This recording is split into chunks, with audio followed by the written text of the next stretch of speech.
साफियान नायाब से कहता है कि देखो इस बात की कमी बेशी नहीं हो सकती है। बात जो कल तय थी आज भी मैं वहीं पे खड़ा हूँ। बस मैं तुम्हें ये समझाना चाहता हूँ कि अगर तुम ऐसा सोच रही हो कि दोबारा से इस घर में तुम आ सकती हो तो ऐसा नहीं हो सकता।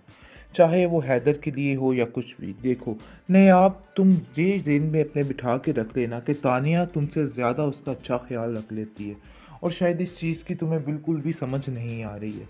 तुम्हें बार बार समझाने का मतलब यही है कि तानिया उसका बहुत ख्याल रखती है और उसे तुम्हारी ज़रूरत बिल्कुल भी नहीं है, जिसको सुनकर आप देखेंगे कि वो कहती है ऐसा नहीं हो सकता। मुझे पता है कि ये सब कुछ तानिया की चली चलाई गेम है, इसके अलावा कुछ भी नहीं है।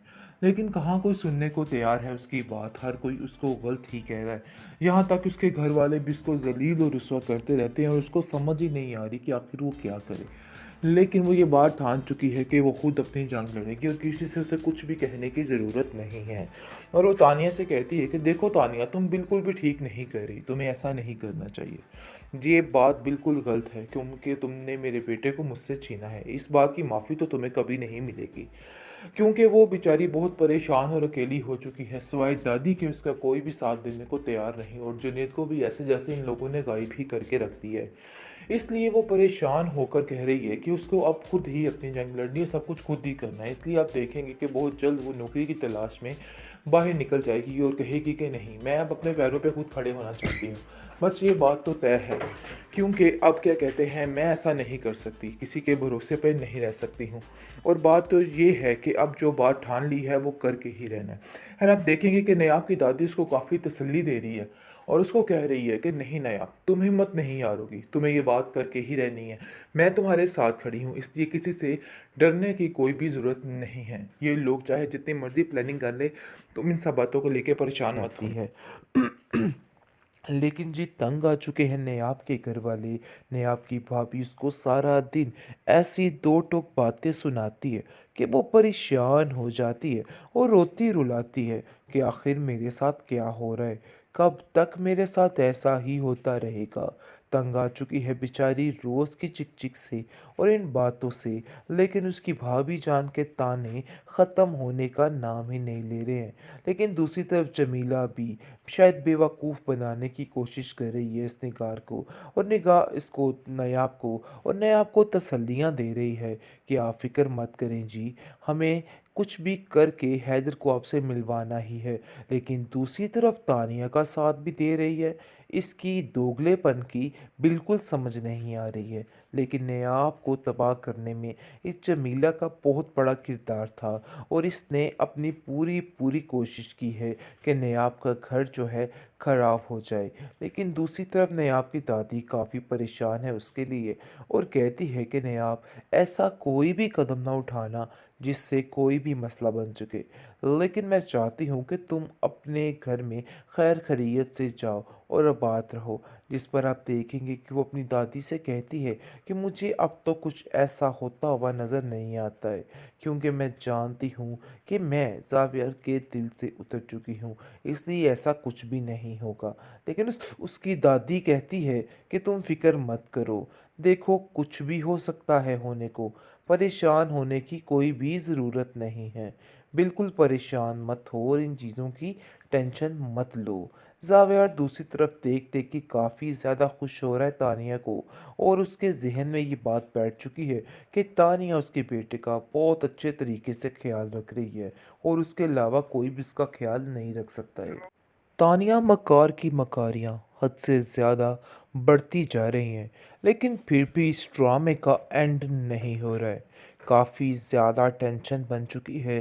लेकिन जी आप देखेंगे कि वो हैदर को अपने हाथों में कर रही है और सबको ऐसे दिखाने की कोशिश कर रही है कि जैसे हैदर को सिर्फ वही संभाल सकती है, इसके अलावा कोई भी इसको नहीं संभाल सकता है। नहीं, आपको तो इसकी बिल्कुल भी परवाह नहीं है। ज़ावियार को ये बार बार जताने की कोशिश करी जा रही है कि नयाब को इन सब चीज़ों की कोई भी परवाह नहीं और वो किसी भी तरीके से अच्छे तरीके से परवरिश नहीं कर सकती है। लेकिन जी आप देखेंगे कि ज़ावियार भी इस चीज़ का कायल हो चुका है कि वाकई में तानिया बहुत ज़्यादा ख्याल रख रही है हैदर का और वो एक अच्छी माँ साबित होगी। उसने इस चीज़ को काफ़ी हद तक एक्सेप्ट कर लिया है।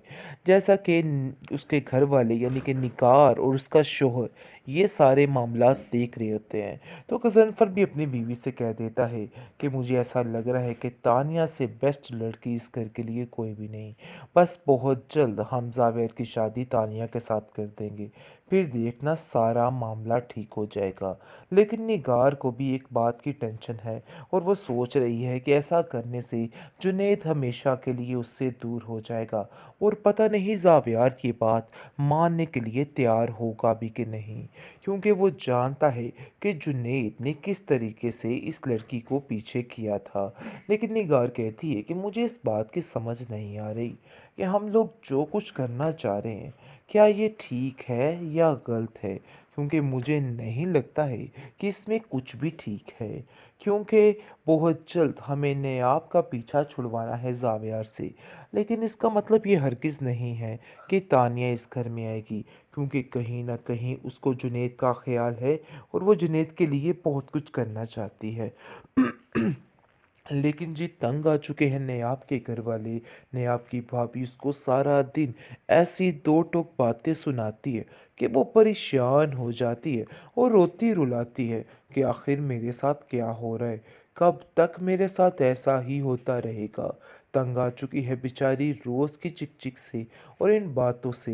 लेकिन उसकी भाभी जान के ताने ख़त्म होने का नाम ही नहीं ले रहे हैं। लेकिन दूसरी तरफ जमीला भी शायद बेवकूफ़ बनाने की कोशिश कर रही है इस निगार को, और निगाह इसको नयाब को, और नयाब को तसल्लियाँ दे रही है कि आप फ़िक्र मत करें जी, हमें कुछ भी करके हैदर को आपसे मिलवाना ही है। लेकिन दूसरी तरफ तानिया का साथ भी दे रही है। इसकी दोगलेपन की बिल्कुल समझ नहीं आ रही है। लेकिन नयाब को तबाह करने में इस जमीला का बहुत बड़ा किरदार था और इसने अपनी पूरी पूरी कोशिश की है कि नयाब का घर जो है ख़राब हो जाए। लेकिन दूसरी तरफ नयाब की दादी काफ़ी परेशान है उसके लिए और कहती है कि नयाब, ऐसा कोई भी कदम ना उठाना जिससे कोई भी मसला बन सके। लेकिन मैं चाहती हूँ कि तुम अपने घर में खैर खैरियत से जाओ और आबाद रहो। जिस पर आप देखेंगे कि वो अपनी दादी से कहती है कि मुझे अब तो कुछ ऐसा होता हुआ नज़र नहीं आता है, क्योंकि मैं जानती हूँ कि मैं ज़ावियर के दिल से उतर चुकी हूँ, इसलिए ऐसा कुछ भी नहीं होगा। लेकिन उसकी दादी कहती है कि तुम फ़िक्र मत करो, देखो कुछ भी हो सकता है होने को, परेशान होने की कोई भी ज़रूरत नहीं है। बिल्कुल परेशान मत हो और इन चीज़ों की टेंशन मत लो। ज़ावियर दूसरी तरफ देख देख के काफ़ी ज़्यादा खुश हो रहा है तानिया को, और उसके ज़हन में ये बात बैठ चुकी है कि तानिया उसके बेटे का बहुत अच्छे तरीके से ख्याल रख रही है और उसके अलावा कोई भी उसका ख्याल नहीं रख सकता है।